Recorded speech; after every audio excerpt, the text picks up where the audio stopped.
गोंदिया आणि गडचिरोली जिल्ह्यातून नक्षलवाद आम्ही संपवला। शासकीय वैद्यकीय महाविद्यालयाच्या भूमिपूजनावेळी मुख्यमंत्री एकनाथ शिंदे यांचं वक्तव्य।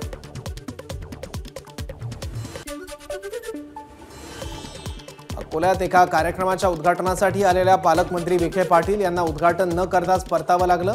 घराच्या प्रश्नी बिर्ला कॉलनीतील कामगारांचं उपोषण सुरू। त्यांच्या रोषामुळे विखेंना उद्घाटनामुळे परतावं लागलं। अमरावतीत जीएसटी विभागाच्या वतीनं ज्येष्ठ सामाजिक कार्यकर्ते पद्मश्री शंकरबाबा पापळकर यांचा सत्कार। 123 अनाथ मुलांना शंकरबाबांनी दिली स्वतःची ओळख। नागपुरातून 1700 रामभक्तांना घेऊन विशेष रेल्वे सकाळी 9 वाजता अयोध्येच्या दिशेने रवाना। भाजप प्रदेशाध्यक्ष चंद्रशेखर बावनकुळेंनी दाखवला रेल्वेला हिरवा झेंडा।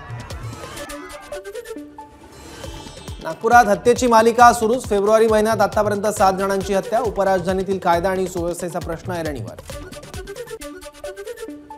अमरावतीत शेकडो कार्यकर्त्यांचा शिवसेनेत प्रवेश। मुख्यमंत्री एकनाथ शिंदे यांच्या वाढदिवसानिमित्त कार्यकर्ता मेळाव्याचं आयोजन।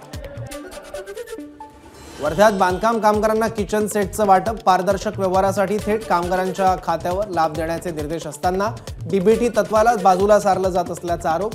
तर डीबीटी प्रणालीनं खात्यावर लाभ द्या, कामगारांची मागणी। अकोल्याच्या रतनलाल प्लॉट चौकात आढळले 4 नवजात अर्भकांचे मृतदेह। जिल्हा महिला रुग्णालयापासून हाकेच्या अंतरावर एकाच वेळी 4 अर्भकांचे मृतदेह आढळल्यानं खळबळ। बुलढाणा जिल्ह्यातील नांदुरा ते मलकापूर मार्गावर खासगी बसमधून 60 लाख रुपये असलेली बॅग लंपास। महामार्गावर एका हॉटेलवर बस थांबली असतानाची घटना। 3 चोरटे सीसीटीव्हीत कैद। नागपूर, अमरावती, यवतमाळ जिल्ह्यात अवकाळी पाऊस। गारपिटीमुळे रब्बी पिकांचं नुकसान होण्याची शक्यता।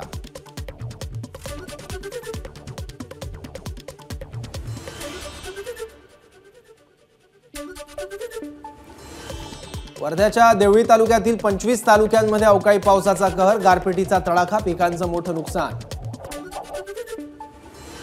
भंडारा जिल्ह्यात अवकाळी पावसासह 300 ग्रॅम वजनाची गारपीट। शेतपिकांचं मोठ्या प्रमाणात नुकसान। टोमॅटो, वांगी पिकं गारपिटीमुळे अक्षरशः जमीनदोस्त। काही कौलारू घरांनाही फटका। यवतमाळच्या खर्डा, इरणगाव, गोंधळी, गवंडी गावांना गारपिटीचा तडाखा। गहू, हरभरा पिकांचं नुकसान। नुकसानग्रस्त शेतकऱ्यांना मदत देण्याची मागणी।